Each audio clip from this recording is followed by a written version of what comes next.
Welcome back, everybody, to the Cyclonic Thrift channel.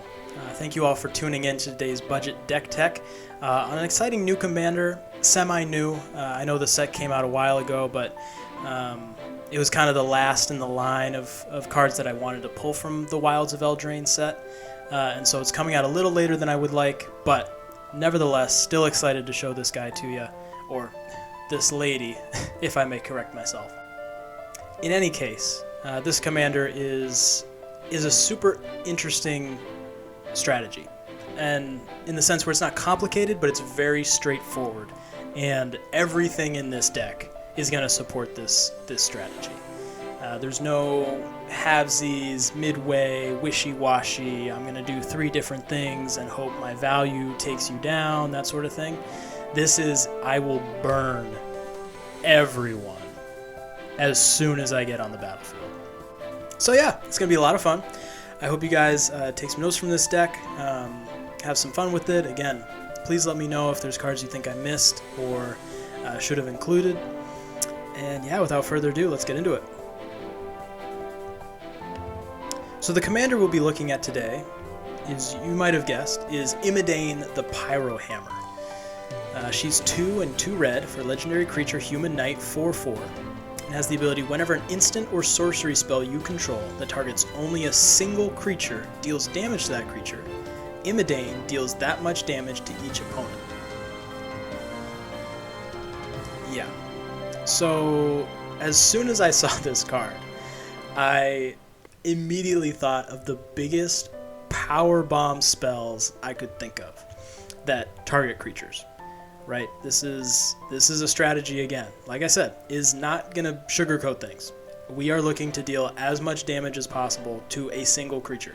Doesn't matter if it's someone's commander, doesn't matter if it's token, doesn't matter if it's a 10/10 or a 5/5 or a 1/1.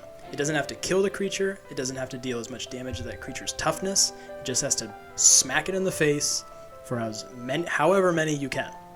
So yeah, we will be killing some very small creatures with overwhelming power. I cannot wait. Obviously, these cards will be good for target removal and be strategic, right? If you can kill a combo piece, please do so. But there's nothing, in my mind, there would be nothing more hilarious than explosive singularity. I'm going to try that again. Then casting explosive singularity on someone's 1/1 elf token. And then doing 10 damage to each opponent, right? So it's allowing people to have fun, just overkilling things with also winning the game in a very simple, straightforward strategy. So yeah, I'll be straight up forward and honest. This deck tech is going to have a lot of redundancy. This deck is looking to do one thing and one thing only. So without further ado, let's get into it. So as much as I'd love to just fill the deck with haymakers that deal 6, 8, 10 plus damage to creatures, we got to kind of scale this around, right? We're not going to be able to cast all those spells all at once, and having small spells is going to give us flexibility. So to start off, we're going to have Burning Hands. It's 1 and a red for an instant.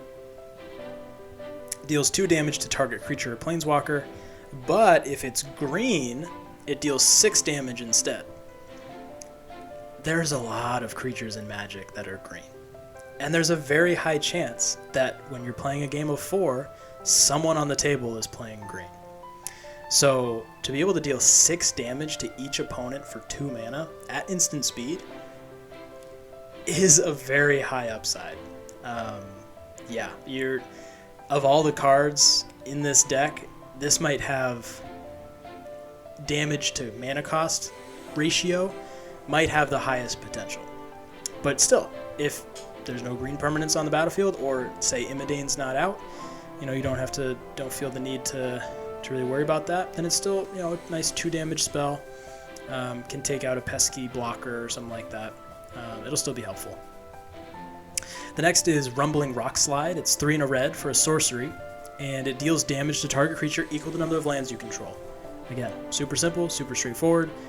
You know, early game obviously isn't going to do a whole lot, but, you know, we get to the end of a game in Commander and someone's, you know, you've got 9, 10, 11 lands. For 4 mana, doing 11 damage to each player at that stage in the game could just win you the game. So it's a very, very potentially powerful card. Now, obviously, it scales, like I mentioned, so there's also a very high chance that it really doesn't do as much as you want, but, I mean, to cast it, you're going to have 4 mana anyway, so the chances that you do less than 4 damage to each opponent with this card is pretty low. So paying 4 to deal 12 total damage is still a pretty good rate. And the final one here is Into the Maw of Hell. I saw this card and I was just struck by how incredible this name is. For a card that really, you know, in terms of overwhelming board impact, maybe doesn't do all that much. It'll do a whole lot more in our deck, though, I'll tell you that much. So it's 4 and 2 red. It's a 6 mana spell for a sorcery. First of all, you destroy target land. Yeah, I know. Land destruction, taboo, don't do it. It's fine. We're not building the deck around land destruction. That's not our goal. This is just kind of a way to get to where we want to go. And yeah, if there's a pesky land, you know, take it out. And that's the thing. The creature and land do not have to be controlled by the same player, right? So you can spread that out so it doesn't feel like you're targeting somebody or ganging up on them or whatever. But the second line here, Into the Maw of Hell, deals 13 damage to target creature. Yeah. So we pay 6, and we deal 13 damage to a creature. Timmy's poor 1/1 Llanowar elf. And we suck it into the depths of the earth, and we deal potentially 39 damage across 3 players. Oh my goodness, I'm so excited to play a card like that. In the right situation, it's gonna hit so hard. But not every card in the deck can be, let's destroy a creature with as much damage as possible. We do have to have some support pieces, I guess. So I do have a handful of cards in here that focus on spell slinging, you know, casting these instance sorceries, these non-creature spells. So to start off, we've got Thermo Alchemist. It's 1 and a red for a creature human shaman. It's a 0/3 with Defender. It has tap to deal 1 damage to each opponent. So that's cool. It's a way to kind of ping people down, keep people's life totals healthily low so that we can kind of swing out with our big splashy spells. But then also has whenever you cast an instant or sorcery spell, you untap Thermo Alchemist. And that is, again, just a nice little bonus piece. Are you going to do this 4 or 5 times a turn? Maybe. I didn't really build this deck with the Storm theme in mind. I really wanted to bring in all those haymakers that you can cast 1, maybe 2 of in a turn. But just kind of an incidental way of playing our strategy, we're going to be able to ramp up Thermo Alchemist's ability quite a bit. So it's definitely an include. And for a 2 mana drop, 0/3 Defender, a creature on the battlefield that can block, yeah, it's a good include. The next is Stormkiln Artist. It's 3 and a red for a creature dwarf shaman, 2/2. Stormkiln has been on the channel before. I love this card. I am so happy that it's under $1, that we can include it in these decks, because in any kind of artifact or spellslinger deck, it is beautiful. So it gets +1/+0 for each artifact you control.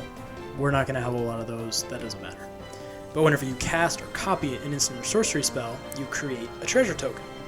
That is much more interesting, especially in mono red, which does not have a great way of ramping, especially permanent related ramping. You know, you have kind of the spells that you pay 3 and add 5 mana to your mana pool when you sacrifice a creature or discard a card or whatever, but that stuff goes away, right? You have to use it that turn or else it just fizzles. With these treasure tokens, we can keep them around, save them up, you know, to be able to cast some of these bigger spells. So Stormkiln is an excellent include in this deck, and is going to pull its weight significantly, especially in the mana ramp category. And then finally here we've got Young Pyromancer. It's 1 and a red for a creature human shaman. It's a 2/1. Whenever you cast an instant or sorcery spell, you create a 1/1 red elemental creature token. Super easy. We're doing this anyway, and to be honest, in a Spellslinger deck, a large weakness that a lot of them have is you can't block, right? You're not really focused on getting creatures down, and so when your opponents swing in with their creature heavy decks, you're kind of stuck. But with Young Pyromancer, we can kind of incidentally create little 1/1 chump blockers. You know, they don't have flying or anything like that, but they'll still be very, very helpful, and something that we're going to be making anyway. And then for this next section, usually I try to go for a different strategy than the previous 2 sections, but in this deck, we are trying to do one thing and one thing only. So we're going right back to the burn spells. First is Blitz of the Thunder Raptor. It's 1 and a red for an instant, and it deals damage to target creature or planeswalker equal to the number of instant and sorcery cards in your graveyard. And if that creature or planeswalker would die this turn, exile it instead. Yeah, so this is just another good on-curve spell, right? So if you cast it early for, 2 mana, you can cast it in turn 2, 3, 4, whatever. You might get 1, 2, 3 damage off of it, depending on how many instant sorceries in our graveyard. But if you hold on to this baby, and you wait until turn 10, 11, 12, I mean, the majority of this deck is instants and sorceries. So you could hit for 2 mana, you could get 7 damage off of this, which is just a massive blowout play, again, for only 2 mana. The next is Jaya's Immolating Inferno, and I love the art on this card. It's just spectacular. But it's X and 2 red for legendary sorcery, so we can only cast it if we control a legendary creature or planeswalker. Spoiler, there are no planeswalkers in this deck, so only if you control a legendary creature. So either our commander or somebody else. But it deals X damage to each of up to 3 targets. Now this is where Imodane's ability gets a little specific, because Imodane says that our instants and sorceries that deal damage to creatures can only target a single creature. So if you're trying to get Jaya's payoff from this card, you have to make sure that you're only targeting one single creature with it, which on its own is not as good of a mana cost to damage ratio as some of our other cards, right? You're gonna have to pay however much mana you would like to deal damage. But I included this card in here for 2 reasons. One is you have flexibility in the amount of mana you pay, right? If you only need to deal 2 damage to something to take out an opponent, then you only pay 2, and it's only a 4 mana spell, super doable. If you want to do a super big blowout play and you want to pay 7, 8 mana into this thing, you can also do that. So it's just going to scale really well as the game goes on. And then secondly is we're not always going to have Imodane on the battlefield, and we're going to want to do damage to different things anyway. And so this is a really good removal piece for creatures. It also is 3 targets, not 3 creatures or 3 planeswalkers or whatever, so we can target players with this as well. It's kind of Imodane's ability on a card in general. It just won't trigger Imodane's ability if we use it in that way. So it doesn't follow the theme of some of these other cards quite the same way, but it's still something that is going to have a big payoff, and the versatility is going to be super huge in critical moments. And then finally, I kind of teased this card at the beginning of the video. We've got Explosive Singularity. It's 8 and 2 red for a sorcery. As an additional cost to cast this spell, you may tap any number of untapped creatures you control. This spell costs 1 less to cast for each creature tapped this way. Basically Convoke, not quite because the creatures can't tap for the colors, but basically Convoke. And then it deals 10 damage to any target. Again, if we want to use Imodane's ability, we target a creature, and we do 10 damage to each opponent anyway. But, if you're, one-on-one and the guy doesn't have any creatures to target, then you just deal 10 damage to his face and win anyway. So yeah, again, I'm sensing the redundancy in all these cards. People, you'll know what these do. It's not a very complicated strategy, but yeah, I'm so excited to see this play out. But it wouldn't be a budget deck tech without the vegetables. In any budget deck, you have to make sure you're eating your vegetables, or else you're not going to be able to maintain the consistency to really compete with some of these high-powered decks that are able to have access to cards that you just don't have access to. So those vegetables, there's 3 main food groups, and that's ramp, card draw, and removal. A little bit of a side note, this whole deck is removal, so there won't be any cards in the removal category of the vegetables, because literally every card is aimed towards removing things. So yeah, we're not worried about that too much. But for the ramp category, again, I mentioned mono red is not great with ramp. You kind of have to rely on artifacts, or sometimes these temporary mana bursts that we'll see here. So the first card is Runaway Steamkin. It's 1 in a red for a creature elemental 1/1. Whenever you cast a red spell, if Runaway Steamkin has fewer than 3 +1/+1 counters on it, put a +1/+1 counter on Runaway Steamkin. And then you can remove 3 +1/+1 counters from Runaway Steamkin and add 3 red. So, this is just a way. You're going to be casting red spells anyway. You put counters on this guy, make him a bigger blocker, bigger attacker, just incidentally. And then, when you need that extra 3 mana, you just throw off those counters and you're golden. The next is Mind Stone. It's 2 mana for an artifact. You tap and add a colorless, or you pay 1 and tap it to sacrifice it and draw a card. Mind Stone is really just one representative of the mana rocks in this deck. It's kind of the more consistent way of generating permanent mana in this deck, but Mind Stone's a really good one. You get it out early, and you can draw a card off of it later when you need to. And then finally, we already mentioned, is Stormkiln Artist. Yeah, again, creating those treasures instead of the mana that just floats in your pool and ends up fizzling away when you don't use it is super important. In terms of card draw, we've got Faithless Looting. It's 1 red for a sorcery. You draw 2 cards, then discard 2 cards. Also has flashback for 2 in a red. Yeah, this is great. You get it in your opening hand, you love it. You get it in, turn 7, you also love it. It's just a great way for red to kind of sift through your deck. Next is Vindictive Flame Stoker. It's 1 red for a creature, Phyrexian Wizard. It's a 1/2. Whenever you cast a non-creature spell, all our instants and sorceries, we put an oil counter on Vindictive Flame Stoker. And then we can pay 6 in a red to sacrifice it and discard our hand, and then draw 4 cards. And this ability costs 1 less to activate for each oil counter on Vindictive Flame Stoker. Yeah, we're going to be casting a lot of non-creature spells.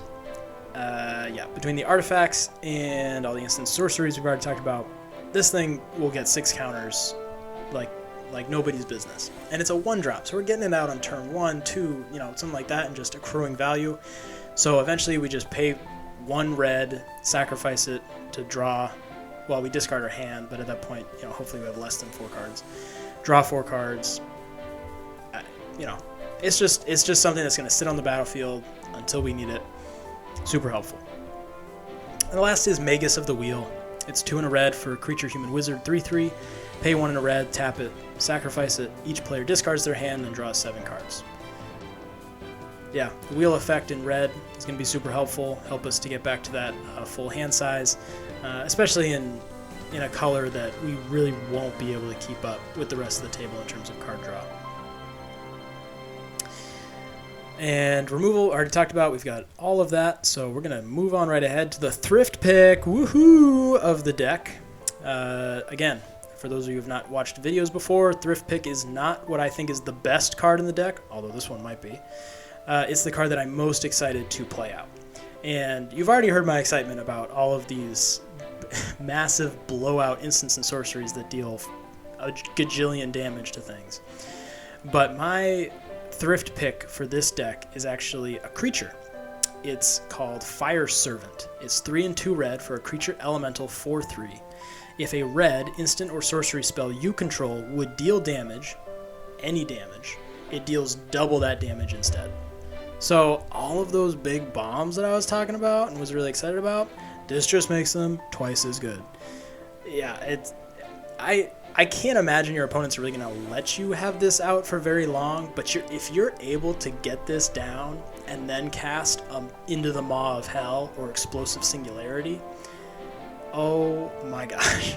I mean, Commander is known for having like the big life totals, right? Everybody starts at 40, it takes a while to get them down. I mean, this thing is gonna burn through that life total like that. So I'm just excited.